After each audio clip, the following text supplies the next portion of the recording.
new footage is surfacing, and what it shows has left everyone who has seen it completely speechless. Thousands of people, armed loyalists, lining the roads, flowers, narco corridos, blasting from pickup trucks, and somewhere in the middle of all of it, the body of the most feared man in the Western Hemisphere making its final journey. This was El Mencho's funeral. And the Mexican army was watching every single second of it. What happened next is something nobody on this planet was fully prepared for. On February 22nd, 2026, Nemesio Rubén Oseguera Cervantes, known to the world as El Mencho, the founder and supreme commander of the Jalisco New Generation Cartel, CJNG, one of the most dominant and savage criminal empires ever assembled, took his final breath. A man who had carried a $15 million bounty on his head for years. A man whose trafficking networks stretched across 6 of the 7 continents. A man governments had hunted for over a decade. He was gone. But the story, the truly terrifying part of the story, did not begin with his passing. It began with the question that followed. What do you do with the body of a cartel king? And what happens when his army of loyalists has a very different answer than the government does? Because here is what the new footage shows that no official press release ever could. It shows the weight of it, the sheer scale of devotion, the armed presence woven into what was supposed to be a private, quiet burial. It shows a nation holding its breath. And it shows, in ways that no statement from any defense secretary could fully capture, just how alive El Mencho's empire remained even after El Mencho himself had perished. The footage does not lie, and once you see what it captured, you will understand why analysts, security officials, and ordinary Mexican citizens are still struggling to process what they witnessed. To understand why this funeral became an international flashpoint, you first need to understand the man inside the casket. El Mencho was not a street-level operator running corners in some forgotten border town. He was, by every credible measure, the most consequential figure in the history of organized crime since El Chapo Guzman himself. Former DEA officials have stated plainly that we are talking about someone operating at almost the same level as Chapo and El Mayo Zambada. Let that land for a moment. The same level, not similar. The same. He began, improbably, as a low-level associate arrested in 1992 in Sacramento, California, for conspiring to distribute heroin. He was deported back to Mexico, and rather than fading into obscurity, he built something monstrous. Under his command, CJNG expanded into more than 20 of Mexico's 32 states. His organization deployed drone attacks, improvised explosive devices. In 2015, during a raid in Villa Purificación, cartel forces brought down a military helicopter using a rocket-propelled grenade. That is not a gang. That is an insurgency.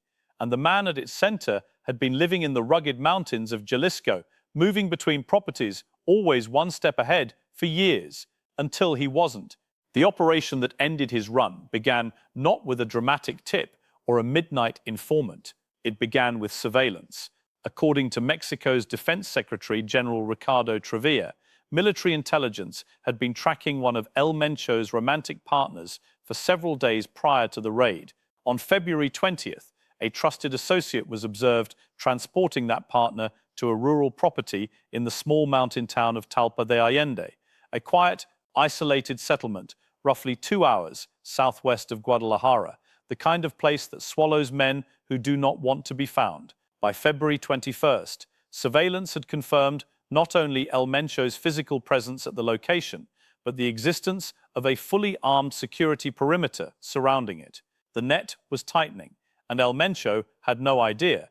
This was a very effective takedown of one of the biggest leaders, and it was done based on intelligence they had been carefully conducting for some time. The Mexican Army, the National Guard, the Air Force, and the Attorney General's office coordinated a joint pre-dawn assault on February 22nd. Ground troops established a cordon before sunrise. Air assets circled overhead. And when the order was given, the assault team moved in and was immediately met with a wall of high-caliber gunfire. CJNG fighters opened up with military-grade weapons, and the exchange that followed was closer to a battlefield engagement than a law enforcement operation. 4 cartel members fell at the initial compound, but El Mencho was not among them. In the chaos of that first firefight, he and his closest bodyguards fled the main structure and retreated deep into the surrounding forest, pushing toward a secondary location, a cabin further up the mountain. Special forces pursued. A second engagement erupted in the trees. This time, El Mencho sustained critical wounds. A military helicopter supporting the operation was struck and forced to make an emergency landing near Sula. El Mencho and both bodyguards were airlifted for emergency medical transport, first toward Morelia, then rerouted to Mexico City for security protocols. None of them survived the flight. The most wanted man in Mexico had taken his final breath somewhere above the mountains he had called home. His remains were transported under a heavily armed National Guard convoy to the Specialized Prosecutor's Office for Organized Crime in Mexico City. The Attorney General's office confirmed identification, and then came the announcement that quietly terrified every security analyst in the hemisphere. The body would be released to the family for private disposition. 4 words, private disposition. In any other context, that phrase is administrative and meaningless. In the context of Mexico's narco world, it is the spark that lights the fuse. Journalist Lolita Dega expressed hope publicly that the family would pursue a discreet, low-profile burial to prevent further instability, noting how uncertainty surrounding past cartel leaders' fates had prolonged and deepened conflicts. It was a reasonable hope. It was also, in a country where cartel funerals have historically become armed spectacles, an extraordinary fragile one. In 2017, the wake for Jesus Perez, known as El Oso, of the Tláhuac cartel in Mexico City, drew a massive congregation, with armed attendees arrested amid genuine fears of violent confrontations.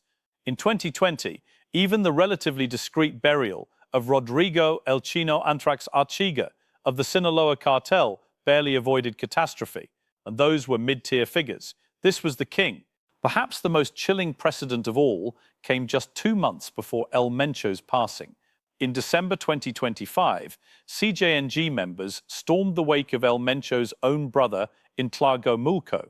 They misidentified the gathering as a rival event and turned it into a violent standoff. His own brother's farewell became a war zone. Now consider what would happen when it was El Mencho's turn. The Mexican government had already considered that possibility in full, and their answer was unmistakable. The prosecutor's office was placed under heavy military guard. Troop deployments fanned out in a wide perimeter. The message to the cartel was direct and unambiguous. If anyone attempted to turn this burial into a public spectacle, the army would be there, and it would not be there to offer condolences. And yet, that is precisely what the new footage captures, because what the government could control was the official channel. What it could not fully suppress was the surrounding reality. Loyalists gathered, roads filled, the kind of informal, decentralized mourning that no deployment order can entirely prevent. Armed figures visible in the periphery of the procession routes, communities where El Mencho was not a criminal but a figure of mythological stature, turning out in numbers that stunned even those who thought they understood the depth of his influence. One witness described it simply: there were more people than anyone expected, and not all of them were there just to grieve. That single line tells you everything. Analysts had warned precisely of this scenario. A funeral event of this nature, they cautioned, could function as a flashpoint, drawing armed loyalists and territorial rivals simultaneously, creating conditions where a single misplaced action could cascade into open warfare. In the narco world, the line between a mourning procession and a confrontation is often nothing more than a misread glance across a crowded road. And the people lining those roads were not carrying flowers alone. And here is the detail that makes this entire situation even more staggering. The violence that had already erupted in the immediate hours after El Mencho's passing had nothing to do with the funeral yet. That came separately. The funeral was still being negotiated. The body was still in a government facility.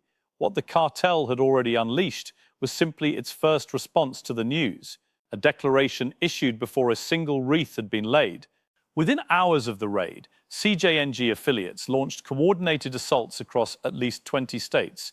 Over 250 roadblocks materialized across major highways, constructed from hijacked vehicles, buses and trucks set ablaze, turning vital arteries into smoldering barricades. In Guadalajara and Puerto Vallarta, plumes of black smoke rose from torched businesses, gas stations, and convenience stores. Cities that hours earlier had been vibrant and populated became ghost towns. Nobody is stopping. Nobody is responding. You can see clearly that security forces are overwhelmed. Overwhelmed. That single word. In a country with the largest law enforcement apparatus in Latin America, the word that defined those first hours was overwhelmed. Airports in Guadalajara and Puerto Vallarta faced severe disruption. Major carriers, including United, Delta, and Aeromexico, suspended or cancelled flights entirely, stranding more than 1,000 travelers. Tourists at destinations like the Guadalajara Zoo were unable to leave overnight. Schools suspended classes across the nation. Public transit halted, and the embassies of the United States, Canada, and several other nations issued shelter-in-place directives for their citizens. Canadians in Puerto Vallarta were ordered to remain inside. Think carefully about what that means. Multiple sovereign governments telling their nationals to hide in their hotel rooms because a cartel leader had perished. That is the reach of what El Mencho built, an empire that could paralyze a continent from beyond the grave. We are anxious right now. My heart is racing. We just want to be back on American soil. We don't even care if it's snowing. Over 70 attacks in Guanajuato alone, gas station fires, and smoke columns forcing further flight cancellations in Puerto Vallarta. CJNG propaganda operations, falsely claiming control of airports in an effort to deepen panic and undermine the government's authority. And when 23 inmates escaped from a Puerto Vallarta facility during the chaos, the situation had crossed from crisis into something that felt, to everyone living through it, almost apocalyptic. In Jalisco alone, 25 National Guard members lost their lives across 6 separate incidents.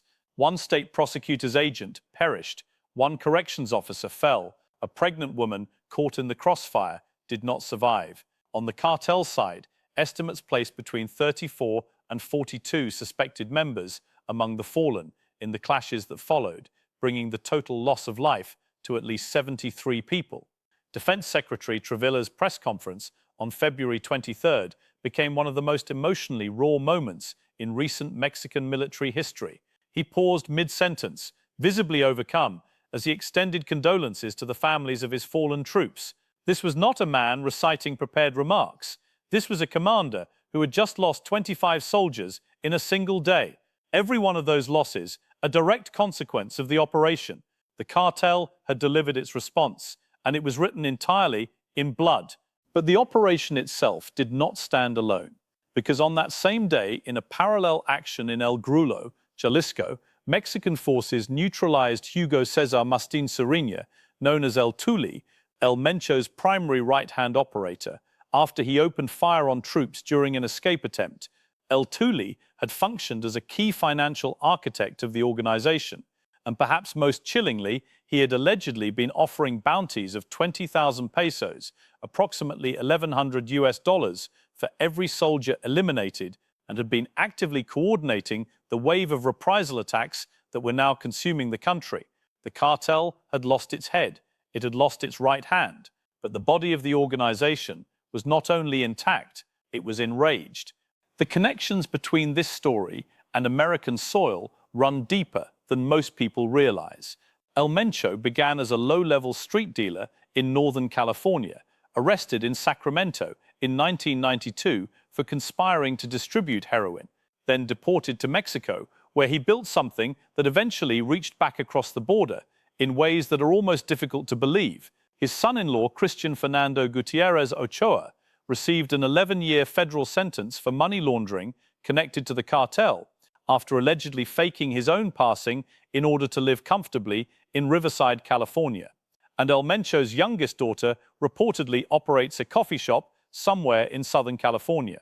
A coffee shop, the daughter of the most wanted figure on the planet, serving lattes in a strip mall while her father's empire ran fentanyl across a hemisphere. The layers of this story are as disorienting as they are disturbing. The cooperation that made the raid possible did not occur in a vacuum. President Claudia Sheinbaum acknowledged publicly that American intelligence contributed to the operation, describing it as an exchange of information, a careful diplomatic phrase that translated plainly means without American support, this might not have happened at all. White House Press Secretary Caroline Leavitt praised the outcome as a joint effort targeting a key fentanyl trafficker. U.S. Deputy Secretary of State Christopher Landau described it as a great development for Mexico, the United States, Latin America, and the world. The operation came amid sustained and escalating pressure from President Donald Trump on Mexico to intensify its campaign against the cartels, with Washington having repeatedly threatened stronger unilateral measures if fentanyl flows were not curtailed. Trump had already designated CJNG a foreign terrorist organization. The political timing was not coincidental. Forces recovered from the Talpa compound armored vehicles, 7 long firearms, 2 rocket launchers, and an array of other military-grade equipment. A snapshot of the arsenal one of the world's most dangerous organizations had placed around a single man for his protection. 8 CJNG members were neutralized at the initial raid site. 3 Mexican soldiers sustained injuries. None fell at the scene. The operation was precise, but precision, as the hours that followed would demonstrate, does not prevent consequences. It only shapes them. Now the footage that has stunned everyone who has seen it. What the new recordings show is not chaos, not gunfire, not the dramatic imagery of a battlefield operation. What they show is something in some ways more unsettling. They show the scope of loyalty. They show the procession routes. They show the faces of communities who did not see El Mencho as a criminal, but as something closer to a patriarch. They show armed presences in the background of what was nominally a private farewell. They show the military's surveillance infrastructure at the periphery, present but not escalating, watching, cataloguing, waiting. And they show in the expressions of the witnesses who appear throughout the footage something that cannot be faked. Genuine shock at the scale of it, genuine fear at what it signals. Because the funeral, analysts now agree, was never simply a burial.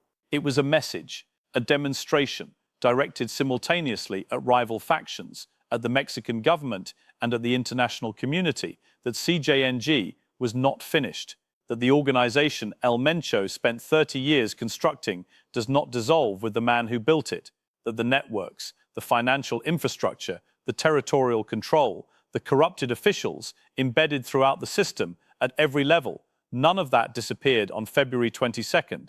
The funeral was the cartel saying, "We are still here, we are still watching, and we are already choosing what comes next." The question of succession is the one that everyone is now asking, and no one can fully answer. El Mencho's son, known as El Menchito, is currently imprisoned in the United States. Experts, including Anthony Placido, former DEA intelligence director, and David Mora of the International Crisis Group, have projected that the power vacuum will trigger internal competition among senior faction leaders, potentially fracturing the cartel into competing splinters and igniting turf conflicts with the Sinaloa cartel and other rivals. There are at minimum 3 individuals positioned to contest for succession, and the political and territorial protections that follow that contest will reshape the landscape of organized crime across the hemisphere. Historical patterns offer little comfort. When Ignacio Nacho Coronel was eliminated in 2010, it did not dismantle the drug trade. It gave birth to CJNG itself, born from the Sinaloa cartel's fracture. When authorities attempted to detain Ovidio Guzman Lopez in 2019, the cartel paralyzed an entire city and the government released him within hours. These are not isolated case studies. They are a pattern. And the pattern says that cutting the head of an organization like this does not end it. It mutates it into something potentially more dangerous and more unpredictable. It is a very superficial way to attack these organizations and does not address the deeper roots embedded across every level of Mexican society. The chaos surrounding El Mencho's passing and funeral has raised immediate concerns about the 2026 FIFA World Cup, with matches scheduled in Guadalajara and Monterrey, both situated in cartel-influenced corridors. Analysts have flagged ripple effects on US-Mexico trade, particularly nearshoring logistics in industrial zones adjacent to Jalisco where prolonged instability could suppress foreign investment at a moment when Mexico's economic integration with the United States is more critical than it has been in decades. Some business owners near the US-Mexico border crossing at Santa Cruz had already begun feeling the disruption within days of the operation. When Mexico bleeds, the United States feels the wound. The border is not a wall, it is a membrane, and violence moves through it with ease. In the vacuum left by El Mencho's passing, CJNG's global operations in fentanyl trafficking, methamphetamine production, extortion, fuel theft, kidnapping, and migrant smuggling, spanning networks across the United States, Asia, and Europe, now exist without a singular authority to direct them. Factions will assert themselves, lieutenants will declare their own dominion, and the violence that accompanies internal cartel succession is historically far more brutal than anything directed at the state, because rivals do not negotiate, they simply move. So here is where we stand. El Mencho is gone.